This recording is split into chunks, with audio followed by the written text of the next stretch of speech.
Sanibonani, welcome back to enye video. Ngiyabonga kakhulu ukuthi ungene. Thank you very much. Ngicela ungakhohlwa ukusubscribe. Mangabe akasubscribe, please do so. Like i-video, ushare i-video as well as ukubuka ama-advert. Now guys, indaba ezilokhu ezithenda indaba zaseMadlanga Commission, committee, na yonke into ehlanganisa oMatlala, oMchunu, oSibiya, oMkhotsi. There's just a whole lot that is coming. So ke ngibone namhlanje kukhulunywa ukuthi uMatlala ke ubekade exhasa kumkhankaso kaMchunu ukuhola ANC. Ukhuluma lapha na uWitness C efakaza eMadlanga Commission echaza nje ngendlela ke udlelano bukaMchunu noSibiya noMatlala into ekanjalo. Into ukuthi ke baziphika, you know ukuthi baphika ke ubaba uMchunu wayele phana the committee waphika. uSibiya wayephika nje lala ngomhlanje ukuthi yena nje lokhu nalokho hayi umuntu engamuzwa nje ekhuluma iqiniso efika lapha ngoba ubheka icele wazikhulumela nje waba clear wathi you know what ngizobatshela lokho engikwaziyo iqiniso yena into engizoyikhuluma ngoba I don't have anything to hide. Wahlamba lokho wabubheka icele wazikhulumela nje into ezingamaqiniso but the rest abanye nje uMchunu noSibiya hayi ngeke bafike nje baphika izinto abazi ukuthi bebezenza. Engicabanga ukuthi lokho kuzobafaka enkingeni. Wakuthiwa ke manje iCommission ke liphenya izinsolo ezenziwa uCommissioner wamaphoyisa wabo uMkhwanazi izwe ukuthi ke usomabhizinisi obhekene noxhaqwa lamacala uyazi ukuvusa umuzikhethi Matlala loyo ubekade exhasa ngemali ke umkhankaso okuhola iANC ekangqongqoshe wamaphoyisa omisiwe wabo Senzo Mchunu. So kuthi uMatlala ubelinikeza ke izigidi zamarandi iphini lika Commissioner wamaphoyisa elisolwa ngokusebenza ke nemigulukudu ubaba General Shadrack Sibiya, which means when it comes to Sibiya nobaba uMchunu allegedly uMatlala nje bebaxhasa ngezimali. Okay, yona into abayizwe lapha na eMadlanga Commission kuthiwa ke iphoyisa ke elabo uMatlala litshele iCommission ukuthi uMatlala wabatshela ukuthi usondelene nabantu abasezikhundleni eziphezulu.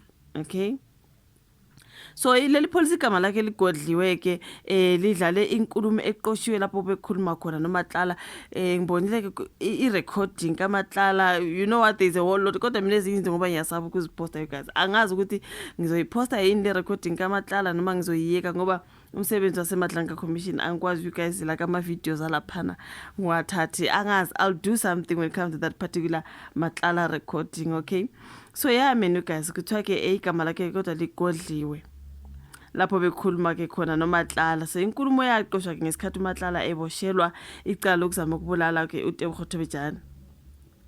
So leli police litheke wawatshela ukuthi uThomatlala wabatshela ukuthi uxhasa umkhankaso kaMchunu okuhola iANC. Wathi yena ke uMatlala wathi imali ubeyinikeza usomabhizinisi uMchunu othi uyiqabanela ke uBrown Mokgotsi. So imali uyihamba via Brown Mokgotsi. Ngiyacabanga eBCC yake angazi kuSibiya oBCC yakhe uMchunu or vele kusuke kuBrown Mokgotsi kaMchunu. I think we've heard that before. Wabuye wabatshela ukuthi imali ayiseyifake emkhankasweni kaMchunu ingalinganisela ku 500,000.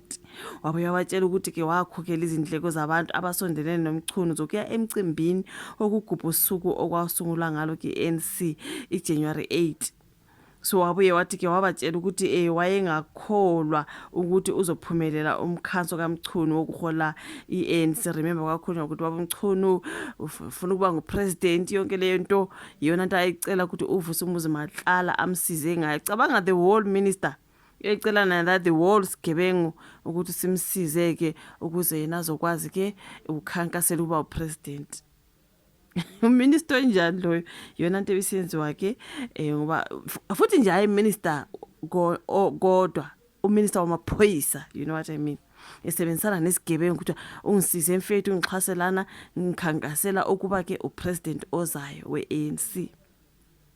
Now ke uthi uMatlala wabatshela ukuthi wayengakholwa ukuthi uMatlala wayengakholwa ukuthi lo mkhankaso kaMchunu unjani uzophumelela. Wathi ke kithina wayenqena nje ukumtshela uMchunu ukuthi ngeke uphumelele lo mkhankaso wakhe. Ubuye wathi khona wayemdinele ubaba uMchunu yena ke uMatlala wayedinela uMchunu noSibiya noMkhotsi ebasola ngokuhluleka ukumvikela ngoba phela yena ebaxhasela ukuthi bona bezokwenza njani bezokwazi ukumvikela njengesigebengu esikhulu. So kuyo yonke into phela Sibiya ke nobaba Mchunu is the Minister of Police and the Deputy Commissioner, you know what I mean. So bazomvikela ke kuzo zonke leli gemegeme njazenzayo wena njengamaphoyisa yena uzobashaya ngemali and then bona bazonjani bazomvikela ke. So wayebasola ke ukuthi yena uyabaxhasa ngemali kodwa bona banjani bahluleke ukumvikela. So now uthena uMatlala wakhala ngokuthi uMchunu uSibiya noMkhosi abamvikeli emaphoyiseni izeni baxhasa ngemali.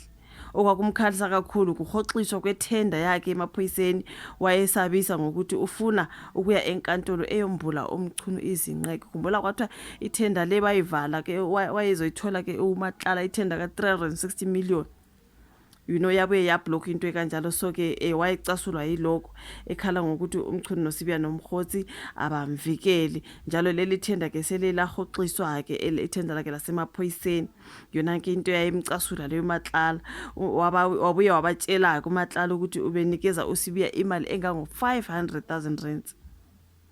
Hayibo wabuye wabatshela ukuthi uSibiya wazicelela ukuthi amnikeze imali emva kokushona kukasomatekisi wayesatshiswa okwenyoka uMswazi Msibi, which means uSibiya wayesifuna manje uMatlala amvikele emveni kokuthi kushone lo Mswazi Msibi. uSibiya wazicelela ukuthi ke kube imina engimnakekelayo Matlala loyo ethi uSibiya wazicelela ukuthi kube yimina engimnakekelayo njengoba kwase kushone uMsibi. Wayengafuni ke ukuthi imali ngifakele yona ebhangi wayefuna nje ize cash. Ngizwile ukuthi wayefuna imali ize cash wabuSibiya ivela kuMatlala because wayengafuni ukuthi kube nama proof of payments, you know what I mean.